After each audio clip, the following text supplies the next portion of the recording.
Right, hello. I hope you can hear me. I'm in my bedroom at the moment. I've not long woken up. The time is actually 4:30 roughly. So I've been sleeping most of the night. So it made me get up at this time so I can go onto the computer, the laptop or whatever I want to go onto and do a few bits and pieces.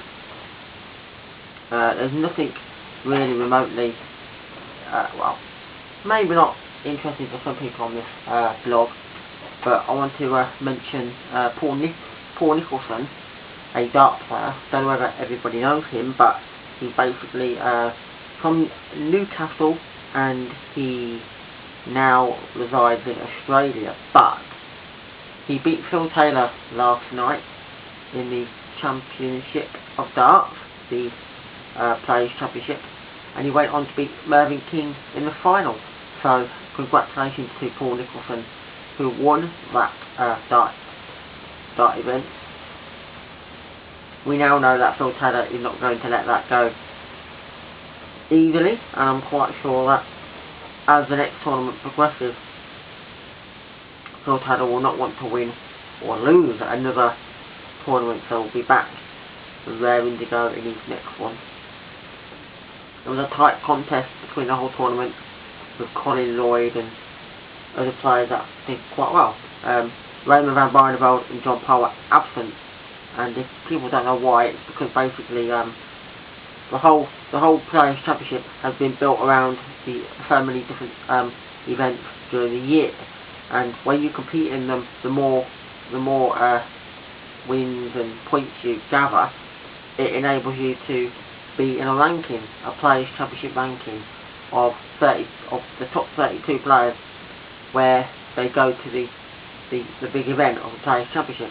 Sadly, Raymond van Barneveld and John Park didn't compete in many of these little tournaments over the year. They didn't really want to compete in them, so it led to them not getting enough points and therefore not making the 32 playing cut for the Players Championship. So that's that sorted. We're going to move on now to something else. Oh god. It was supposed to be a whole blog about games, but I've decided that maybe we won't now, because we've put a little bit about darts on. So what we're going to do is we're going to just have a little bit of game talk. I'm not the biggest games fan in the world, but I do like playing some games, and I'm sure if people have any good recommendations of good games that I might like, they could let me know. I'm not into the more like fighting games or anything like that, but I prefer sport type games and things like that, you know, and that. So I'm not really much of a fan for, and I do love Roller Coaster Tycoon, which is probably one of my favourite games. It's a lot better than Theme Park, I think. It's more realistic. You don't get names like Poke-Cola and things like that. And I know you get Mr. Butchie Ice Cream in Theme Park, but with Roller Coaster Tycoon you can actually write your own names in of the rides, and the ride's a little bit more, you know, you can build your own roller coaster. Although with that game it is a money cost for when you do it, and it's alright if they're saying that you've got this brilliant idea for what you want in a roller coaster, is actually being able to do it, because the money, or you know, you've got, you know, when you build it, you're building it, and then you think to yourself, well, I ain't got the money to do it, so you end up having to scrap the idea, which I suppose is a bit of a drag when it comes to it, because you know exactly how you want the roller coaster, you want to make it, you know. But there are some other designs on there of roller coasters that are already made specifically.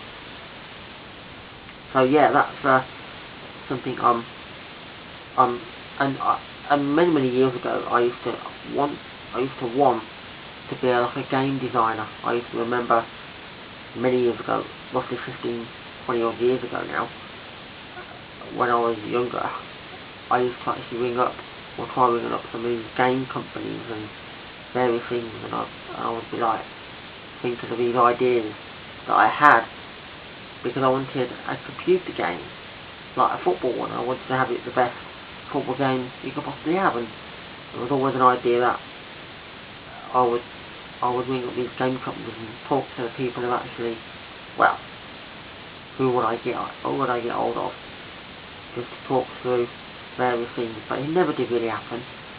I never got that far. I'm not sure I could do it now. So yeah, I think I will leave it there. That's the best I can do for now. And that. So yeah, congratulations to Paul Nicholson, and keep watching my blogs. There'll be definitely more to come, and different topics as well, not just the same old ones, and something new maybe. So ciao for now.